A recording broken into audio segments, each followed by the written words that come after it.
Hello my dear friend, welcome back to on channel. तो आज की हमारी इस वीडियो में हम करने वाले एक इंपॉर्टेंट क्वेश्चन, एक इंपॉर्टेंट टॉपिक के बारे में एग्जाम पॉइंट ऑफ व्यू से टॉपिक ये क्वेश्चन बहुत ज़्यादा इंपॉर्टेंट है, काफ़ी बार एग्जाम में आ चुका है। क्या टॉपिक है? Nature and goals of credit policy. Credit policy होती क्या है? Credit policy refer to those decision variable that influence the amount of trade credit that is investment in receivable। ये देखा जाता है कि एक बिजनेसमैन अगर बिजनेस कर रहा है तो वो कितना क्रेडिट जो है अपने कस्टमर को दे सकता है, या उसका जो ट्रेड क्रेडिट है वो कितना होना चाहिए, उसके बिजनेस के अंदर रिसीवेबल्स कितने होने चाहिए। ठीक है। तो a firm credit policy determine the amount of a risk a firm is willing to undertake in its sales activity. ये क्रेडिट पॉलिसी एक्चुअली में होती क्या? मान लो एक फर्म है, एक बिजनेस कर रही है, वो कहती है कि भाई हम अपने कस्टमर को क्रेडिट देने के लिए तैयार है। क्रेडिट का मतलब जब एक कस्टमर विलिंग नहीं है, तैयार नहीं है उस समय पैसा देने के लिए, उसके पास इतना पैसा नहीं है कि वो उसी समय चुका दे जिस समय वो सामान ले रहा है, तो एक फर्म क्या करती है? क्रेडिट देती है, उधार देती है कि अभी आप सामान ले जाओ, जब पैसा हो जब बाद में दे देना। तो क्या किसी को भी दे देगी? नहीं, ट्रस्टवर्दी कस्टमर को ही दिया जाता है। तो एक फर्म की क्रेडिट पॉलिसी किस तरीके की होनी चाहिए, एक फर्म क्रेडिट देगी अपने कस्टमर को या नहीं देगी, उस बारे में ही हम यहाँ पे बात करने जा रहे हैं। तो firm credit policy determine the amount of risk. Firm credit policy क्या करती है? ये डिटरमाइन करती है कि जब भी हम कोई भी सेल्स एक्टिविटी कर रहे हैं तो उसमें कितना रिस्क है अगर हम क्रेडिट पे सामान दे रहे हैं। If the credit policy is liberal, receivable will be at a higher level as compare to in case of rigid policy. यानी कि अगर हमारी क्रेडिट पॉलिसी लिबरल है, यानी कि हम जो है किसी को भी इजीली क्या दे रहे हैं? क्रेडिट अवेलेबल कर रहे हैं। ठीक है। अगर हमारी क्रेडिट पॉलिसी क्या है? लिबरल है। If the credit policy is liberal, receivable be at a higher level, यानी कि हमारे जो ट्रेड रिसीवेबल होंगे वो क्या होंगे? ज़्यादा होंगे as compare to rigid policy. अगर रिजिड पॉलिसी है, जब हम क्या नहीं कर रहे, क्रेडिट इजीली प्रोवाइड नहीं कर रहे, तो यहाँ पे हमारे जो ट्रेड रिसीवेबल है, रिसीवेबल का मतलब जब हम पैसा फ्यूचर में मिलेगा, 2 या 3 महीने बाद मिलेगा। ठीक है। तो रिसीवेबल कम होंगे अगर हमें जो क्रेडिट पॉलिसी है वो क्या होगी? रिजिड होगी। The objective of credit policy का ऑब्जेक्टिव क्या है? Receivable management in three fold.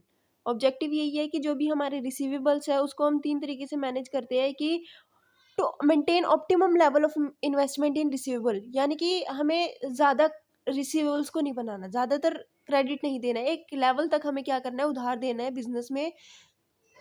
To keep down the average collection period. चलो हम क्या कर रहे हैं? क्रेडिट तो दे रहे हैं, लेकिन जो कलेक्शन पीरियड है वो क्या होना चाहिए? एवरेज होना चाहिए, ज़्यादा नहीं होना चाहिए। To obtain the optimum level of sales, कि हमें क्या करना है? ऑप्टिमम लेवल का सेल करना है। ठीक है। ज़्यादा क्रेडिट नहीं देना। 3 steps in credit policy. 3 steps होते हैं क्रेडिट पॉलिसी में जो हमें फॉलो करने हैं। Credit policy is to be formulated by deciding credit conditions, terms and standard. Credit policy is to be formulated. Credit policy को फॉर्मुलेट करना चाहिए, बनाना चाहिए। पहले हम पॉलिसी बनाएंगे कि किस बेसिस पे क्या कंडीशन होगी, कब कब जो है क्रेडिट दिया जाएगा। उसके बाद हम क्रेडिट पॉलिसी को एग्जीक्यूट करेंगे। हमने क्रेडिट पॉलिसी बना ली, उसके बाद लोगों को क्रेडिट देना स्टार्ट करेंगे।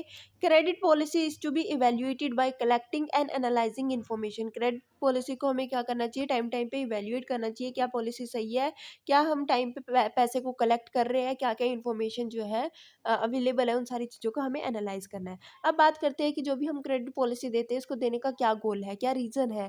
पहला है कि हम अपनी सेल्स को बढ़ाना चाहते हैं, achieving growth in sales. Second है इंक्रीजिंग प्रॉफिट, प्रॉफिट को बढ़ाना। थर्ड है मेंटेनिंग लिक्विडिटी, ताकि बिजनेस में क्या हो? लिक्विडिटी मेंटेन रहे। उसके बाद है फोर्थ, मीटिंग कॉम्पिटिशन, कि मार्केट में बहुत ज़्यादा कंपटीशन आ चुका है, लोग क्रेडिट देते हैं। ठीक है। तो उसको भी हमें क्या करना है? मेंटेन करना है। The main purpose of granting credit is to increase sale. Main purpose है क्रेडिट देने का कि हम अपनी सेल बढ़ाना चाहते हैं। Some customer who are not in a position to pay are attracted due to the credit policy. जो कस्टमर जो क्या नहीं है, इस पोजीशन में नहीं है कि वो पे कर सके अभी पैसा, तो वो क्रेडिट, अगर उनको क्रेडिट फैसिलिटी मिल जाती है तो वो ईजिली हमारी कंपनी के जो प्रोडक्ट्स है उसको परचेज कर लेते हैं। When sales increases the profit will also increase. A higher margin of profit is charge on a credit sales. जब एक बिजनेस का सेल बढ़ेगा तो प्रॉफिट ऑटोमेटिकली बढ़ेगा, लेकिन अगर हम बात करते हैं क्रेडिट सेल के केस में तो प्रॉफिट मार्जिन जो है क्रेडिट सेल में बहुत ज़्यादा हो जाता है। ठीक है। तो since account receivable can be converted into cash, so they have to be maintain liquidity as compare to inventories. यानी कि अगर हम बात करते हैं तो अकाउंट रिसीवेबल जो है उसको हम क्या कर सकते हैं? कैश में कन्वर्ट कर सकते हैं, इसलिए यहाँ पे लिक्विडिटी को मेंटेन रखा जाता है as compare to inventory. Inventory को हम जो है वो कैश में कन्वर्ट नहीं कर सकते, लेकिन रिसीवेबल का मतलब यही है कि पैसा आना है। इन्वेंट्री ये है जब बिकेगा तब पैसा आएगा। ठीक है। तो sometime in situation of intense competition in the market with other firms may be able to meet competition through credit sales, it may offer discount if the customer pay in time. यहाँ पे कहा गया है कि कई बार क्या होता है, बहुत ज़्यादा कंपटीशन होता है, उस कॉम्पिटिटिव मार्केट में रहने के लिए हमें क्या करना पड़ता है, कस्टमर को जो है वो क्रेडिट प्रोवाइड करना पड़ता है। अगर कस्टमर टाइम पे करता है, ठीक है, कैश में पे कर देता है, तो हम उसको क्या करते हैं, डिस्काउंट भी देते हैं। When a firm adopt more liberal credit policy, no doubt sales and profit increases, but there is a risk of more bad debts. ये है कि अगर हमारी कंपनी की क्रेडिट पॉलिसी लिबरल होगी, कि हम क्या करते हैं, अपनी सेल बढ़ाना चाहते हैं, प्रॉफिट बढ़ाना चाहते हैं, तो हम क्या करेंगे, क्रेडिट अवेलेबल करेंगे। लेकिन यहाँ पे रिस्क ये है कि हो सकता है कई बार पैसा डूब भी जाता है, रिकवर नहीं हो पाता। A stringent credit policy on the other hand reduce profitability but increase liquidity of the firm. क्या अगर हमारी जो स्ट्रिंजेंट पॉलिसी होगी, अगर हम क्रेडिट इजीली नहीं किसी को प्रोवाइड कर रहे तो हमारा प्रॉफिट कम होगा। प्रॉफिट कम क्यों होगा, क्योंकि ज़्यादातर लोग क्या है, क्रेडिट पे खरीदते हैं, ठीक है। अब कैश पे खरीदने वाले तो कम ही होते हैं, और कॉम्पिटिटिव पर्सन के पास चले जाएंगे, हमारे कॉम्पिटिटर के पास चले जाएंगे सामान खरीदने के लिए, अगर हम उनको क्रेडिट अवेल नहीं कराएंगे तो।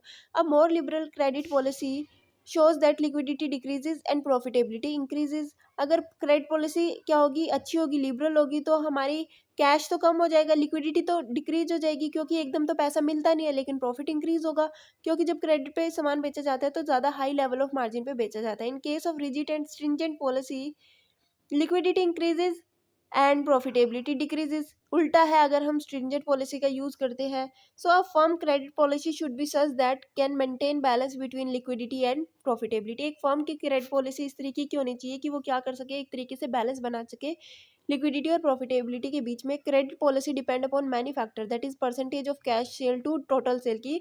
एक फर्म की जितनी भी टोटल सेल है उसमें क्रेडिट सेल कितनी की है, कितना परसेंट एक फर्म जो है क्रेडिट सेल करेगी।